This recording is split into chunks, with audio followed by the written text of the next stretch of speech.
Hey guys, what's up? And welcome back. For those who have seen my videos, I posted I think I only posted like two, but yeah. And I think most of you watching this probably follow me on Instagram or it just popped into your For You page. I couldn't say it. Okay. So, yeah. I decided to start a YouTube channel after posting on Instagram and doing stuff related to mental health and stuff. And a lot of people told me yes, that would be a good idea. And when I say a lot of people, I mean people following me were excited for it. I don't really have a large following, but I still think it's really, I just enjoy posting. So yeah. And I kind of had many things in my life happen. It was like my mental health getting bad again, and I had school, exams, so I decided to just stop for a bit. And now I still have school, but I think I'm at this point where it's like I'm managing my time better and I can just do it. So yeah, I'm really excited about this video, and I keep saying and, I don't know what to say. It's okay. I am gonna tell you a little update on, not update actually, I'm just gonna tell you my plans for today. So today I'll be going to my aunt's house to have breakfast there and just spend some time with her in the morning. And after that, I don't really know what I'm gonna do at home because I don't really think I'm going out after that.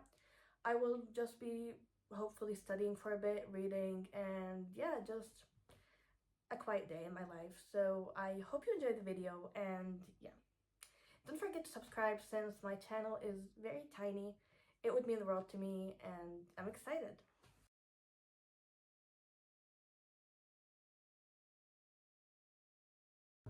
Okay guys, so it's a different day, and yesterday when I was filming, I didn't really have much to do, to be honest. I just felt like it would be a very boring video, so I decided to do a Q&A.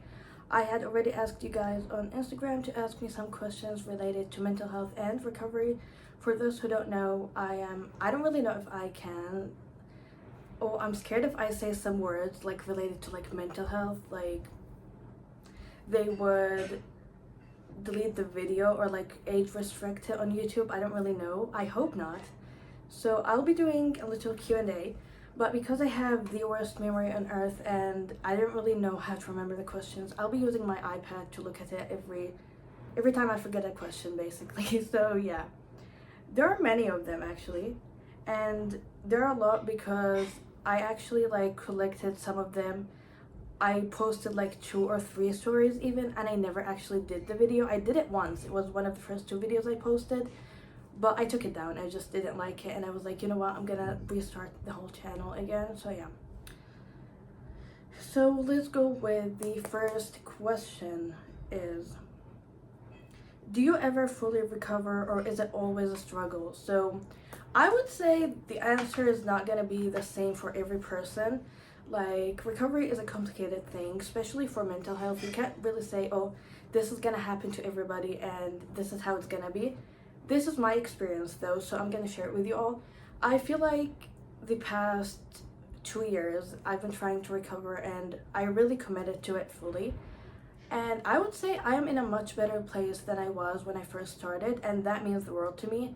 I don't really know if I'm considered fully recovered or not. I personally don't think so, because I still get some thoughts, have relapse urges every once in a while, but instead of actually going to relapse and just listening to my brain, I don't. I just fight those thoughts, and every day it just gets easier. So I guess it's worth it. Even if you don't fully recover, or even if it takes time, it will always be worth it and it will always be the right thing. So yeah.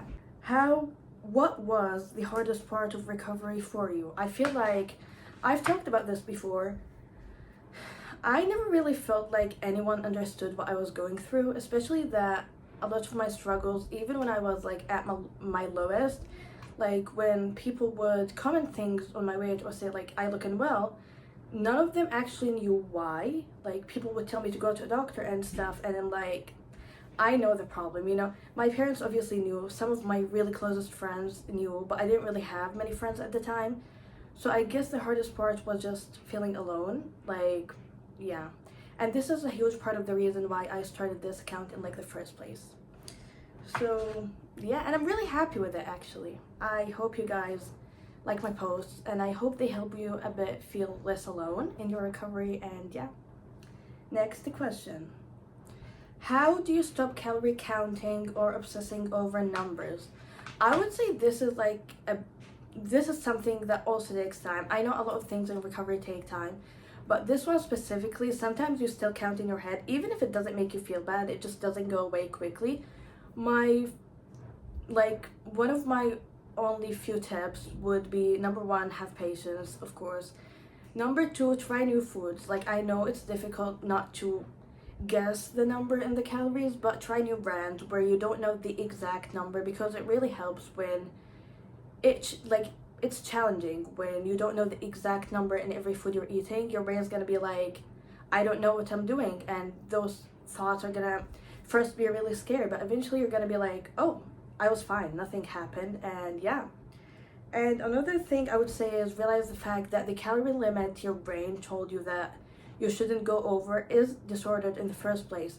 I'm not gonna say numbers because I don't want to trigger anyone, but like, usually when you have an eating disorder, like I think I can say it, I don't know, but if you have an eating disorder like anorexia nervosa, that's hard to film without like having to cut up the video multiple times, because my mom and I have one and one brother, would keep calling me. So yeah, I was saying that you have to realize the number in your brain that your brain chose is almost disordered all the time when you have an eating disorder like anorexia nervosa or something else, because your brain is gonna be, I'm not gonna say dramatic, but like it's gonna scare you and convince you that eating normally is just too much. So if you wanna stop counting calories, you first have to realize that it's okay to go over that limit that your head created, because you're not going to be able to just stop immediately. So you're going to have to first accept eating more and then just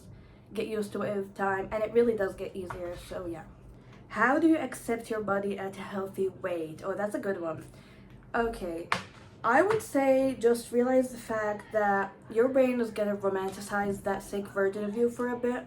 Okay, so I was saying that you're gonna have to realize that your brain might romanticize the sick version of yourself for a bit before you will start to realize that it wasn't really the best thing for you, and it really doesn't necessarily make you look good.